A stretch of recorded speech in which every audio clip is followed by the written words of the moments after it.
Hi everyone, this is Colin and welcome back to our EB-5 channel, and we have a critical EB-5 update where USCIS has finally given us a detail on the key element of the new RIA policy. The EB-5 promoter registration form has been released for notice and comment, and it is being called the I-956K. So stick around because at the end of this video, I will explain how this new registration requirement and the form I-956K will become the EB-5 investor's biggest protection, as well as its new biggest uncontrollable risk. As you all know, the 2022 EB-5 Reform and Integrity Act has all new integrity measures and transparency measures designed to protect EB-5 investors into the future. One of the most substantial policy items is the requirement for direct and third-party promoters to register directly with USCIS. In other words, EB-5 agents, regional centers, developers, NCs, JCs, whether they're directly or indirectly involved, they all need to register with USCIS and be completely transparent about their fee structures with EB-5 investors. This is something that already exists in the securities world of private equity, but the policy change now puts it in the jurisdiction of USCIS, and they're able to enforce these items directly. The I-956K is new and will pass through a 60-day notice and comment period, and it's potentially subject to change. So what is required? Specifically, the RIA bill itself provides that the immigration agents, finders, or broker-dealers, foreign and domestic, shall comply with the rules and standards prescribed by USCIS and any applicable federal or state securities law.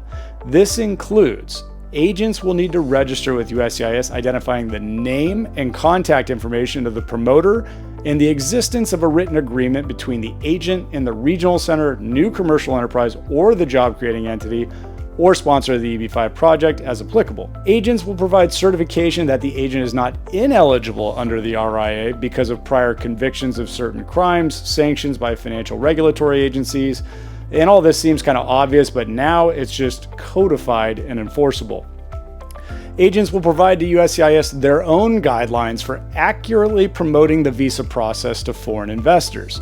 This should clean up the industry quite a bit because a good regional center will not lose out to bad actors who are making impossible promises they already know they can't keep. Lastly, agents will adhere to guidelines for permissible fee arrangements under applicable securities and immigration laws. Again, some of this is a little bit yet to be clarified, but it does already exist by the SEC and securities laws and is not really a new item. It's just being handed over to USCIS in the EB-5 world.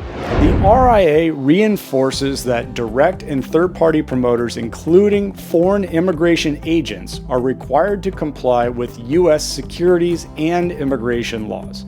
USCIS is also requiring that regional centers, new commercial enterprises, and the job-creating entities must maintain the written agreements that also provide for complying with RIA rules and regulatory requirements. The game changer in all of this is the RIA also requires that EB-5 investors directly sign a disclosure that reflects all fees, all compensation, and all the money being paid by any regional center, NCE, or JCE to the immigration agents, finders, or broker-dealers that are involved in the offering. This fee disclosure will be attached to the investor's I-526E petition. Violators will be subject to sanctions, fines, penalties, or even worse, a complete permanent ban from the EB-5 program entirely. There's a quick request. If you are finding any of this helpful and want updates as they come out, please quickly just hit the subscribe button below. Now, transparency is good. The EB-5 investor having a clear path to follow the money, understand who is motivated to do what, and because of how much money, will bring a lot of integrity to the EB-5 world. So now for a bit of deep EB-5 logic. How does this major new protection also become the EB-5 investor's biggest risk? Thinking ahead, what happens if your regional center does not comply? What if an agent who promotes for that regional center does not comply? A regional center could be terminated for working with an unregistered, uncertified agent. If a regional center is terminated, any investor attached to that regional center will be denied as well. If this is actual policy, EB-5 investors could wind up collateral damage and be declared guilty by association, even when they were not involved in the violating activity. So if you think your regional center has a history of working with suspect brokers and finders, you should get as far away from that activity as possible. So how does an EB-5 investor or even good agents avoid disaster? You must invest your time, money, and your partnership in only the highest quality operators.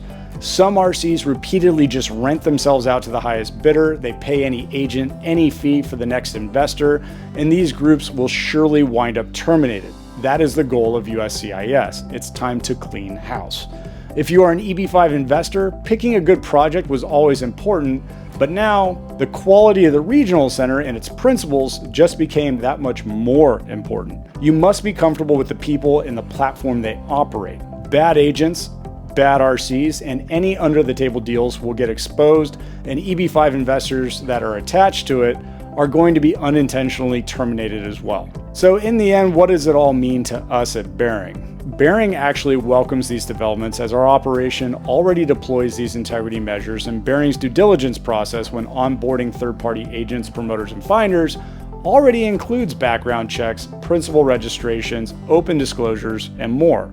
This is something that we've always had. As mentioned before, the SEC and securities law had much of this already covered, and it's not really that new. However, the fact that USCIS is enforcing these items and potentially weaponizing this activity to potentially go after the bad actors, that is a new development.